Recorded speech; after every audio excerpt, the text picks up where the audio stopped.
مين جايب لي اكتر كونفرجن، مين بيحقق لي اعلى ار او اي، مين بيحقق لي اعلى ار او اس، كل التفاصيل دي كلها تدرسها وتقدر ان انت بعد كده لا خلاص اوريدي انا هشتغل على المنصه ديت، لان البادجت اللي معايا ودي اخر حاجه اللي هي الميزانيه، البادجت معايا مش هتسمح ان انا اشتغل على اكتر من منصه، فدي المنصه اللي بتحقق معايا اكبر قدر من الكونفرجن ومن الار او اي، فلا خليني بشتغل معاها، انا عارف اشتغل معاها ازاي. لكن ده ما يمنعش ان انت تشتغل على اكتر من منصه، وانا يعني مش من هواة ان انا اقول لك اشتغل على منصه واحده، ولا حتى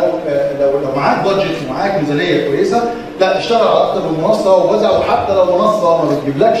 حجم المبيعات اللي انت متخيله، اعرف السبب الاول قبل ما توقفها. لان ممكن الاسباب تكون